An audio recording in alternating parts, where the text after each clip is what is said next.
ഭേദഗതി ബില്ലുകൾ പാസാക്കിയത് സംബന്ധിച്ച് പ്രതിപക്ഷം ഒരു തെറ്റായ ചിത്രം സൃഷ്ടിക്കാൻ ശ്രമിക്കുകയാണ്. അത് മനസ്സിലാക്കാം. പക്ഷേ ഇന്നിപ്പോൾ ചില മാധ്യമങ്ങളും എന്തോ വലിയ ജനാധിപത്യ വിരുദ്ധമായിട്ടുള്ളൊരു കാര്യം സർക്കാർ ചെയ്തു എന്ന നിലയിൽ അവതരിപ്പിക്കുകയുണ്ടായി. അത് തീർത്തും തെറ്റായിട്ടുള്ളൊരു കാര്യമാണ്. ഇന്നലെ സഭയിൽ തന്നെ ഈ കാര്യങ്ങളൊക്കെ വിശദീകരിച്ചതാണ്. മാത്രമല്ല, ഈ ഭേദഗതി എന്തുകൊണ്ട് പെട്ടെന്ന് പാസ്സാക്കേണ്ടിയിരുന്നു എന്ന കാര്യം ഇന്ന് ചില പത്രങ്ങൾ തന്നെ കൊടുത്തിട്ടുണ്ട്. സമയം എത്ര പ്രധാനമാണ് എന്നും എത്ര ദീർഘമായ ഒരു പ്രക്രിയയാണ് വാർഡ് വിഭജനത്തിൻ്റേത് എന്നും ശരിയായി റിപ്പോർട്ട് ചെയ്തിട്ടുണ്ട് പത്രങ്ങൾ.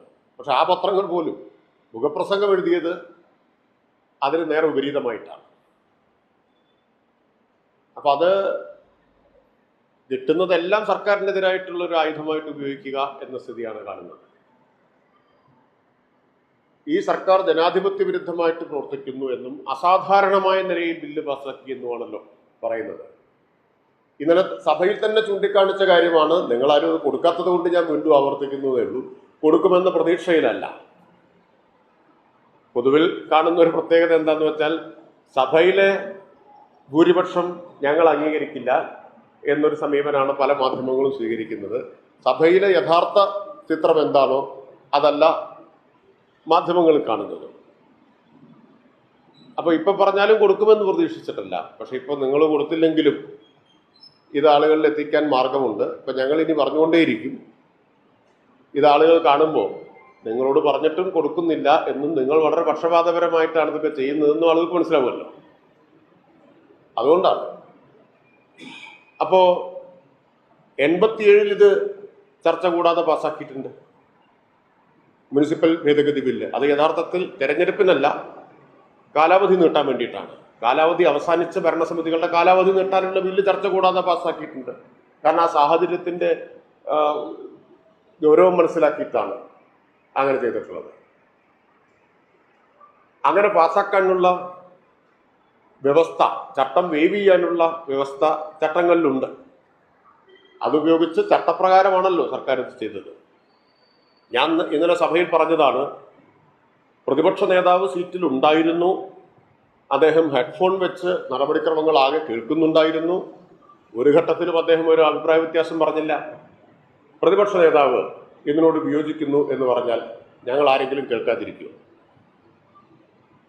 അങ്ങനെ പ്രശ്നമേ വരുന്നില്ലല്ലോ. പ്രതിപക്ഷം സഭയിൽ വിയോജിപ്പ് അറിയിച്ചാൽ ബലം പ്രയോഗിച്ച് പാസ്സാക്കേണ്ട ഒരു ആവശ്യം സർക്കാരിനെ സംബന്ധിച്ചില്ല.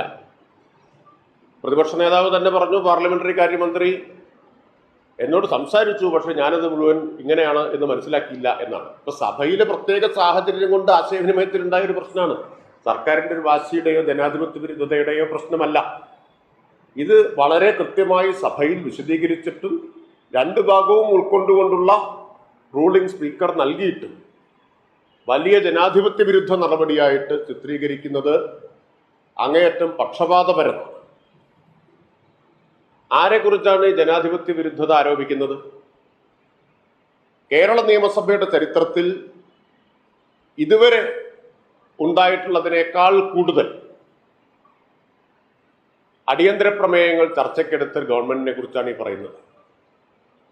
ഒന്നാം പിണറായി സർക്കാരിന്റെ കാലത്ത് 6, രണ്ടാം പിണറായി സർക്കാരിന്റെ കാലത്ത് വെറും 3 കൊല്ലത്തിനിടയിൽ 7 അടിയന്തര പ്രമേയങ്ങൾ സഭ നിർത്തിവെച്ച് ചർച്ച ചെയ്യാൻ തയ്യാറായ ഒരു ഗവൺമെന്റ് അല്ലേ? 13 അടിയന്തര പ്രമേയങ്ങൾ 8 കൊല്ലത്തിനിടയിൽ സഭ നിർത്തിവെച്ച് ചർച്ച ചെയ്തു. സഭയിൽ വലിയ ഭൂരിപക്ഷം ഉണ്ടായിട്ടും അതിന് സർക്കാർ തയ്യാറായി. നിങ്ങളെല്ലാവരും നിയമസഭാ നടപടികൾ ഏറെ കാലമായിട്ട് റിപ്പോർട്ട് ചെയ്യുന്നവരാണ്.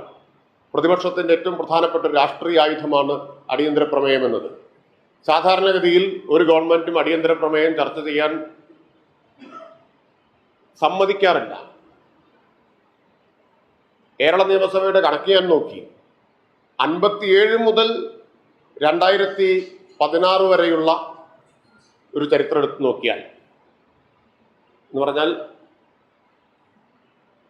60 കൊല്ലത്തിനിടയിൽ ആകെ ചർച്ച ചെയ്തത് 24 അടിയന്തര പ്രമേയമാണ്. കഴിഞ്ഞ 8 വർഷത്തിനിടയിൽ മാത്രം ചർച്ച ചെയ്ത് 13.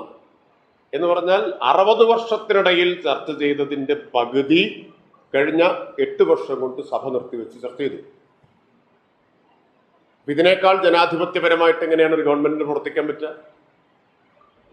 ആ ഗവൺമെന്റിനെയാണ് തെറ്റായി ചിത്രീകരിക്കാൻ ശ്രമം നടത്തുന്നത്. ഇനി ബില്ല് പാസാക്കിയ കാര്യം ഇന്നലെ പറഞ്ഞു. ഇന്നിപ്പോ ഒരു മുഖപ്രസംഗത്തെ ഞാൻ വായിച്ചു. ബില്ലിന്റെ പൂർവ്വരൂപം ചർച്ചയ്ക്ക് ശേഷമാണ് പാസാക്കിയത് എന്ന സർക്കാർ വാദത്തിന് ബലക്കുറവുണ്ട്. ഇതാണ് വാചകം. ഏത് പത്രത്തിൻ്റെന്ന് ഞാൻ പറയുന്നില്ല, നോക്കിയാൽ മതി. മുഖപ്രസംഗമൊക്കെ വസ്തുതാപരമായിട്ട് എഴുതേണ്ടതല്ലേ? അത് ആധികാരികമാവണ്ടേ? മുഖപ്രസംഗങ്ങൾക്കൊക്കെ ഒരു ആധികാരികത നമ്മളെപ്പോഴും കൽപ്പിക്കുന്നില്ലേ? പൂർവ്വരൂപത്തിനാണോ ചർച്ച ചെയ്തത്? ഒറിജിനൽ രൂപം തന്നെയല്ലേ? ആ പൂർവ്വരൂപത്തിൽ നിന്ന് എന്ത് വ്യത്യാസമാണ് ഇതിനുള്ളത്? എന്ത് വ്യത്യാസമാണുള്ളത്? അതേ ബില്ലാണ്. അപ്പോൾ പ്രതിപക്ഷത്തിന് തന്നെ സമ്മതിക്കേണ്ടി വന്നു ചർച്ച ചെയ്തിട്ടുണ്ടെന്ന്. ഇപ്പൊ മുഖപ്രസംഗം എഴുതിയ പത്രവും സമ്മതിക്കുന്നു ചർച്ച ചെയ്തിട്ടുണ്ടെന്ന്. ചർച്ച ചെയ്തു, പാസാക്കി, ഗവർണറുടെ അനുമതിയും കിട്ടി. പക്ഷേ കോവിഡ് വന്നപ്പോൾ സഭയിൽ വെച്ച് പിൻവലിച്ചു. ഇപ്പൊ ആ നടപടിക്രമം ഒന്നുകൂടി സാങ്കേതികമായിട്ട് ആവർത്തിക്കേണ്ടി വന്നിരിക്കുന്നു എന്നല്ലേ ഉള്ളൂ. അത് സഭയിൽ വെച്ചു, പാസാക്കി. ഇനി ചർച്ച നിർബന്ധമാണെങ്കിൽ ചർച്ച ചെയ്യാമായിരുന്നു. പക്ഷെ പ്രതിപക്ഷം അത്തരമൊരു നിർബന്ധം പോയിട്ട് താല്പര്യം പോലും കാണിച്ചില്ല. ഒരു താല്പര്യം പോലും പ്രകടിപ്പിച്ചില്ല ആ ഘട്ടത്തിൽ. പിന്നീടാണ് ഇത് രാഷ്ട്രീയമായിട്ട് ഉപയോഗിക്കാനുള്ള ഒരു കൗശലം പ്രതിപക്ഷത്തിന് തെളിഞ്ഞു വന്നത്. അതിനുശേഷമാണ് പ്രതിഷേധവും എതിർപ്പുമൊക്കെ ഉയർത്തിക്കൊണ്ടുവന്നത്. ഒന്നുകിൽ പ്രതിപക്ഷത്തിന്റെ വീഴ്ച, അല്ലെങ്കിൽ പ്രതിപക്ഷം പിന്നീട് കാണിച്ച കൗശലം. ഇതാണ് ഇതിന് സംഭവിച്ചത്. അല്ലാണ്ട് ഒരു വിരുദ്ധം ഭരണപക്ഷം ഇക്കാര്യത്തിൽ കാണിച്ചിട്ടില്ല. അതും ഒരു പ്രയോഗം കണ്ടു ഒരു പത്രത്തിൽ, ഭരണപക്ഷത്തിന്റെ വിരുദ്ധ എന്ന്. ഞങ്ങൾ സബ്ജക്ട് കമ്മിറ്റി നിശ്ചയിച്ചിരുന്നതാണ്, ചർച്ച ചെയ്യാൻ തയ്യാറായിരുന്നതാണ്. പ്രതിപക്ഷം ഒരു മൗനാനുവാദം നൽകുകയാണ് ചെയ്തത്. നിങ്ങൾ പാസ്സാക്കുന്നെങ്കിൽ പാസ്സാക്കിക്കോ, പക്ഷെ അത് കഴിഞ്ഞിട്ട് ഇത് വലിയ ജനാധിപത്യ വിരുദ്ധമാണ് എന്നൊക്കെ പറയുന്നതും അധാർമികമായി പോയി. അതാ ഞാൻ പറഞ്ഞത്, ജനാധിപത്യ വിരുദ്ധതയെക്കുറിച്ചൊക്കെ പറയുമ്പോൾ ഇത്രയും അടിയന്തര പ്രമേയം സഭ നിർത്തിവെച്ച് ചർച്ച ചെയ്ത് സർക്കാരിനെ ആരും മുഖപ്രസംഗം എഴുതി അഭിനന്ദിച്ചിട്ടൊന്നുമില്ല. അതൊരു നല്ല ജനാധിപത്യ മാതൃകയാണ് എന്നൊരു പ്രശംസയും കിട്ടിയിട്ടില്ല. കിട്ടണമെന്ന് ആഗ്രഹം കൊണ്ട് പറയുന്നതല്ല. പക്ഷെ ഇതുപോലൊരു കാര്യത്തെ ഊതിപ്പെരിപ്പിച്ച് എങ്ങനെയാണ് സർക്കാരിനെതിരായിട്ട് ചിത്രീകരിക്കുന്നത് എന്ന് ചൂണ്ടിക്കാണിക്കാൻ വേണ്ടി മാത്രമാണ്. ജനാധിപത്യപരമായിട്ട് പ്രവർത്തിച്ച ചരിത്രമാണല്ലോ UDF-ന്റെ. 91-ൽ LDF ഗവൺമെന്റ് രൂപീകരിച്ച ജില്ലാ കൗൺസിലുകളെ അധികാരത്തിൽ വന്ന് ഒരു വർഷത്തിനുള്ളിൽ തിരിച്ചുവിട്ടവരാണ് UDF. വളരെ വലിയ ജനാധിപത്യ നടപടിയായിരുന്നു. അപ്പൊ ഇതെല്ലാം ഒന്ന് ഓർമ്മിപ്പിച്ചു എന്ന് മാത്രമേ ഉള്ളൂ. ഇപ്പൊ ഞാൻ ഇന്നലെ സഭയിൽ വ്യക്തമാക്കിയതാണ്, ഇതിലൊരു വാശിയുടെയും പ്രശ്നം സർക്കാരിന് ഉണ്ടായിരുന്നില്ല. എത്രയും പെട്ടെന്ന് പാസ്സാക്കേണ്ട ഒരു സാഹചര്യം ഉണ്ടായിരുന്നു. ആ സാഹചര്യം ഉള്ളതുകൊണ്ട് മുമ്പൊരിക്കൽ എല്ലാ ചർച്ചയും നടത്തി പാസ്സാക്കി വെച്ചതും സാങ്കേതികമായിട്ട് ആയൊരു ബില്ല് എന്ന നിലയിൽ അത് പാസ്സാക്കി എന്നേ ഉള്ളൂ. പ്രതിപക്ഷത്തിന് അത്തരം ഒരു ആവശ്യമുണ്ടായിരുന്നെങ്കിൽ ഒരു വിരോധവും സർക്കാരിന് ഉണ്ടായിരുന്നതുമല്ല. ഈ കാര്യം ആണ് പറയാൻ ഉദ്ദേശിക്കുന്നത്.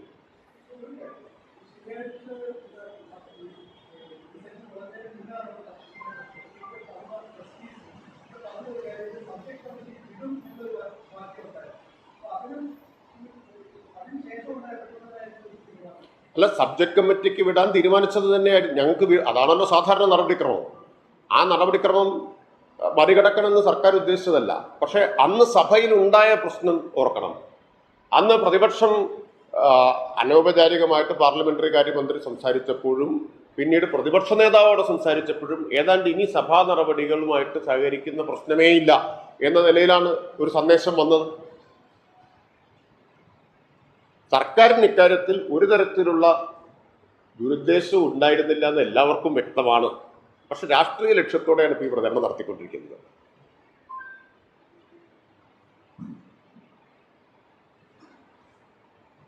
പ്രതിപക്ഷത്തിന് സഭയുടെ പാരമ്പര്യത്തെക്കുറിച്ചൊക്കെ പറഞ്ഞു. അടിയന്തര പ്രമേയം ഇന്നലെ പ്രതിപക്ഷം കേന്ദ്ര ഗവൺമെന്റിന്റെ രീതിയോടൊക്കെയാണല്ലോ ഉപമിച്ചത്. അവിടെ ഞാൻ 10 കൊല്ലം പാർലമെന്റിൽ ഉണ്ടായിരുന്നതാണ്. 10 കൊല്ലത്തിനിടയിൽ ഒറ്റത്തവണ ഒരു അടിയന്തര പ്രമേയം അവിടെ ചർച്ച ചെയ്തിട്ടില്ല. ഒറ്റൊന്ന്.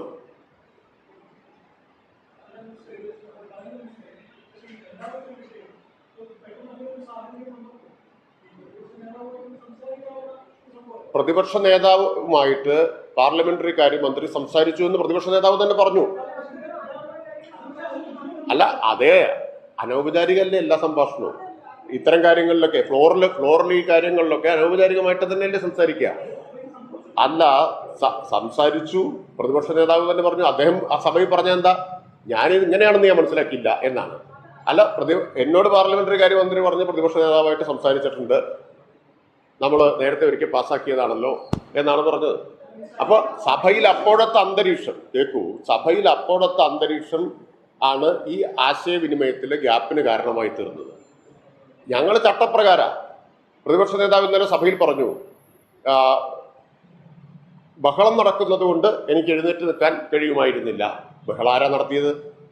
പിന്നെ ഇനി പ്രതിഷേധിക്കുമ്പോൾ തന്നെ സ്പീക്കറുടെ ഡയസിന്റെ മുമ്പിൽ പോയി ബാനർ വലിച്ചു കെട്ടി സ്പീക്കറുടെ മുഖം മറയ്ക്കുന്നത് ചട്ടം അനുവദിക്കുന്ന കാര്യമാണോ? അല്ലല്ലോ. അപ്പൊ അത്തരമൊരു അന്തരീക്ഷം സൃഷ്ടിക്കുകയും എന്നിട്ട് ഇടപെടേണ്ട സമയത്ത് ഇടപെടാതിരിക്കുകയും ചെയ്തിട്ട് വലിയ ജനാധിപത്യത്തെ കുരുതി കൊടുത്തു എന്ന് പ്രചരിപ്പിക്കുന്നത് അങ്ങേയറ്റ അധാർമികമാണ്. മാധ്യമങ്ങൾ അതിന് കൂട്ടുനിൽക്കുന്നതും വളരെ നിർഭാഗ്യകരമാണെന്ന് മാത്രമേ മിതമായിട്ട് പറയാനുള്ളൂ. എന്നാൽ ഈ പ്രതിപക്ഷ നേതാവോ പ്രതിപക്ഷമോ സമ്മതിച്ചിട്ടുണ്ടോ വളരെ ജനാധിപത്യപരമായിട്ട് അടിയന്തര പ്രമേയമൊക്കെ ചർച്ച ചെയ്ത ഒരു ഗവൺമെന്റാണ്? സംഭവിച്ചിട്ടുണ്ടല്ലോ. മാധ്യമങ്ങളും ഒരു അഭിനന്ദന വാക്കൊന്നും അന്ന് പറഞ്ഞിട്ടില്ലല്ലോ. അപ്പൊ ചെറിയൊരു കാര്യം എടുത്തിട്ട് വളരെ എല്ലാവർക്കും അറിയാവുന്ന ഒരു കാര്യം എടുത്ത് ഇങ്ങനെയാണ് പല കാര്യങ്ങളും കിട്ടുന്നതെല്ലാം സർക്കാരിനെതിരായിട്ട് ഉപയോഗിക്കുക എന്നതാണ്. സർക്കാരിനെ എന്തും മാർഗം ഉപയോഗിച്ചും ഇകഴ്ത്തുക എന്നൊരു സമീപനമാണ് സ്വീകരിച്ചുകൊണ്ടിരിക്കുന്നത്. അത് സഭയുടെ നടപടിക്രമങ്ങളെല്ലാം റിപ്പോർട്ട് ചെയ്യുമ്പോൾ നമുക്ക് കാണാൻ പറ്റും. അല്ല, ഞാൻ പറഞ്ഞത്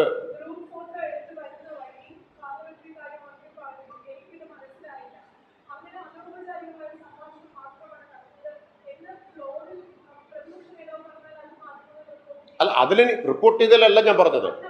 ഞാൻ റിപ്പോർട്ടിങ്ങിനെ കുറിച്ച് ഞാൻ പറഞ്ഞല്ലോ, ശരിയായി പല പത്രങ്ങൾ റിപ്പോർട്ട് ചെയ്തിട്ടുണ്ട്. എന്താണ് സർക്കാരിന്റെ ഇത്രയും പെട്ടെന്ന് പാസ്സാക്കേണ്ട സാഹചര്യം എന്തായിരുന്നു എന്ന് ശരിയായി തന്നെ റിപ്പോർട്ട് ചെയ്തിട്ടുണ്ട്, അതിന്റെ സമയമൊക്കെ പറഞ്ഞിട്ട്. പക്ഷെ ആ റിപ്പോർട്ട് ചെയ്തതിന് നേരെ വിരുദ്ധമായിട്ടാണല്ലോ മുഖപ്രസംഗത്തിലല്ലേ നിലപാട് വ്യക്താക്കുന്നത്. അതിനെക്കുറിച്ചാണ് ഞാൻ പറഞ്ഞത്. ഞാൻ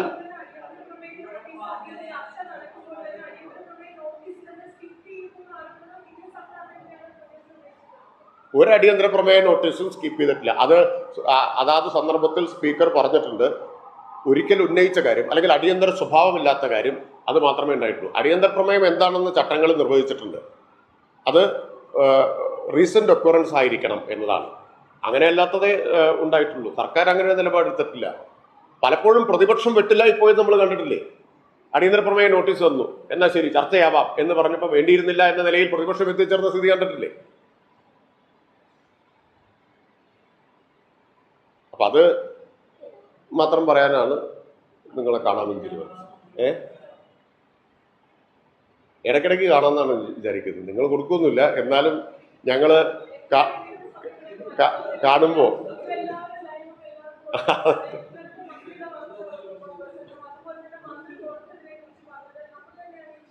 ശരി ആയിക്കോട്ടെ, കൊടുത്താൽ നല്ലത്, കൊടുത്താൽ സന്തോഷം. കൊടുത്തില്ലെങ്കിലും ഞങ്ങൾ മറ്റു മാർഗങ്ങളിലൂടെ ഇത് ആളുകളിലേക്ക് എത്തിക്കും.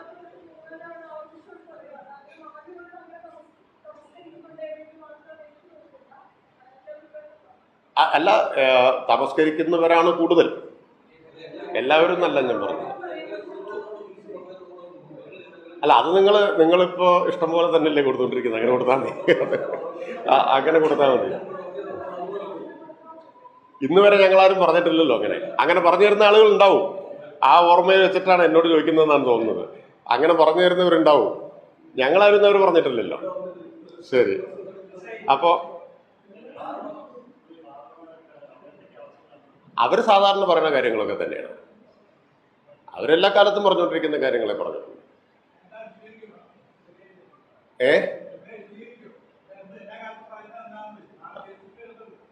കേട്ടില്ല, എനിക്ക് ചോദ്യം വ്യക്തമാവുന്നില്ല.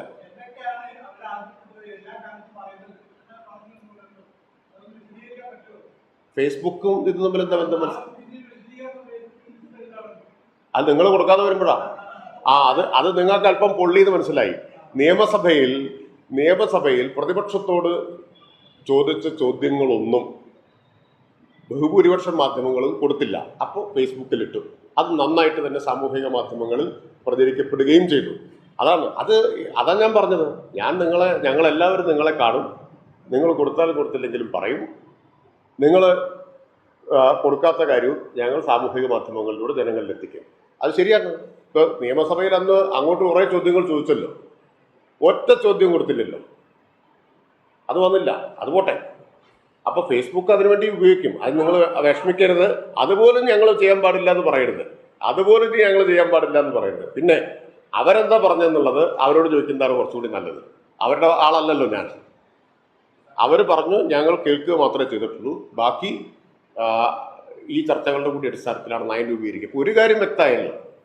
അല്ല, നിങ്ങളങ്ങനെ പറഞ്ഞിട്ടുണ്ടെന്ന് ഞാൻ പറയില്ല, മാധ്യമങ്ങൾ അങ്ങനെ പറഞ്ഞിട്ടില്ല. പ്രതിപക്ഷം എന്താ പറഞ്ഞത്? നയം നേരത്തെ ഉണ്ടാക്കി കഴിഞ്ഞു എന്നാ.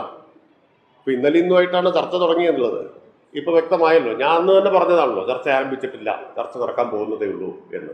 പ്രതിപക്ഷമാണല്ലോ പറഞ്ഞത്. ഇപ്പൊ ചർച്ച നടന്നു കഴിഞ്ഞു. എല്ലാ സ്റ്റേക്ക് ഹോൾഡേഴ്സുമായിട്ടുള്ള ചർച്ച നടന്നു കഴിഞ്ഞു. ശരി.